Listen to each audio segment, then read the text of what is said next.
Stéphane Leblond a 35 ans d'expérience dans le secteur de la logistique. Il a travaillé pour Apple, Tektronix, DHL pour Amazon.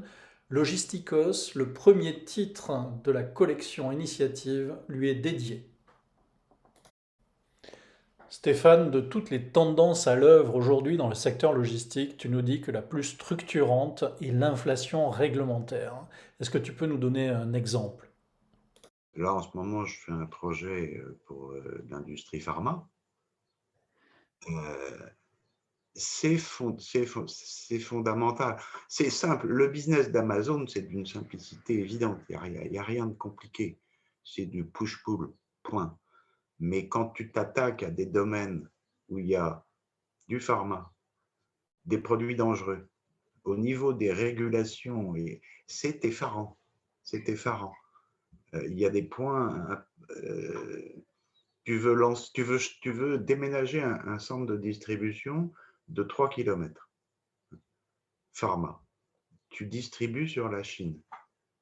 Il va falloir 3 ans avant d'obtenir l'autorisation de la part de la Chine pour déplacer la production du produit sur le nouveau site. 3 ans.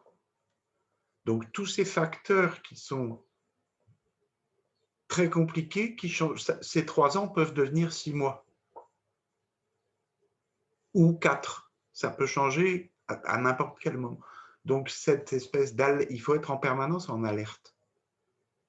Parce qu'en permanence, tu peux être en dehors des clous. Et si tu es en dehors des clous dans ces business-là, c'est fini. Tu perds tes licences et t'arrêtes. Oui, l'exemple est clair. Est-ce que tu pourrais nous raconter une anecdote qui t'a particulièrement frappé au cours de tes 35 ans d'expérience? C'était il y a déjà plus de presque 15 ans. Une réunion Tektronix avec tous les directeurs commerciaux de tous les pays. Et j'étais moi le directeur logistique Europe. Et je travaillais en très étroite collaboration avec les ventes. Et on essayait d'optimiser la chaîne vente logistique. Et donc, au cours d'une réunion européenne, je leur demande est-ce que vous êtes au courant du lead time pour votre pays? Autrement dit, combien ça prend quelque de temps pour vous livrer en replenishment à partir de là. Ah non, on ne sait pas précisément. Ça doit être 2-3 jours, quelque chose comme ça. Alors j'ai dit, c'est un peu embêtant que vous ne sachiez pas parce qu'en fait, on essaye de faire au plus vite. C'est-à-dire que toi, l'allemand, on te livre le lendemain matin. Tu auras un problème si on te livrait à 2-3 jours? Il me dit non, non, à partir du moment où vous me prévenez, c'est bon. On a économisé 7 millions de dollars en une conversation de 5 minutes. Parce qu'on avait imaginé qu'il le voulait le lendemain. Est-ce que l'impératif de vitesse génère une inflation des coûts logistiques? Et si oui, selon quel facteur ou quel modèle? Mais il génère une inflation des coûts logistiques, oui et non, parce que la technologie prend le dessus et réduit ces coûts-là.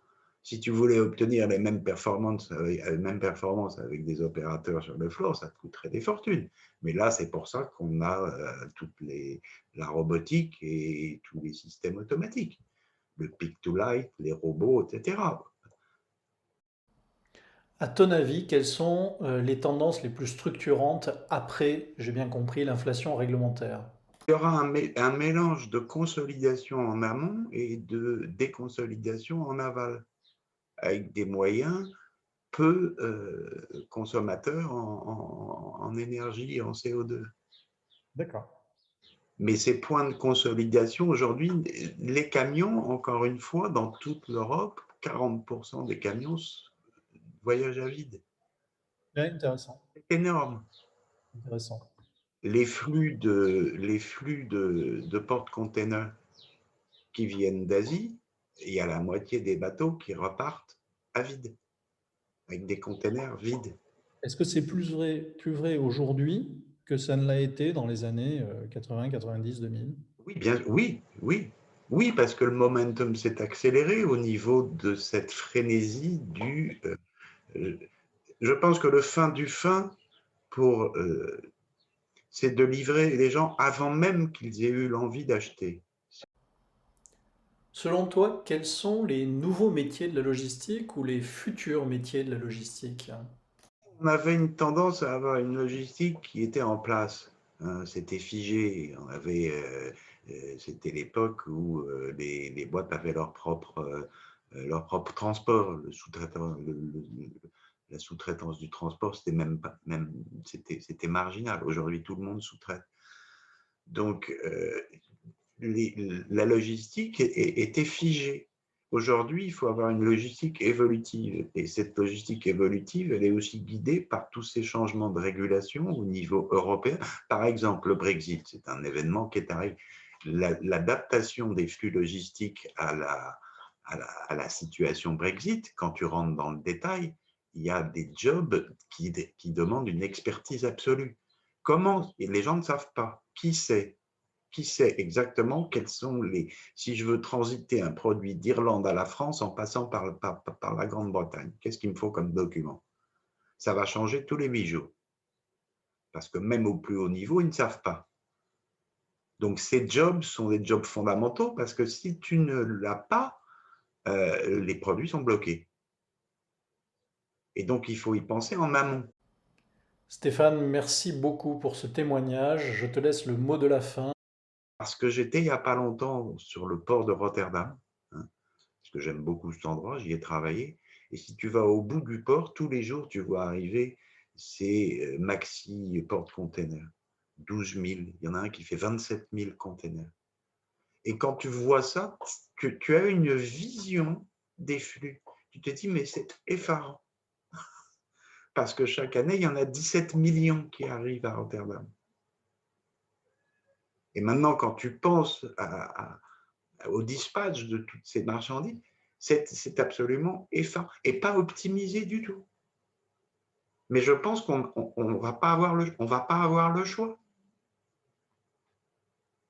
Et alors l'optimum, c'est 3 jours. C'est-à-dire Sur, aujourd'hui, oui, c'est raisonnable. Oui, 3 jours sur l'ensemble de l'Europe, 4 jours sur l'Italie.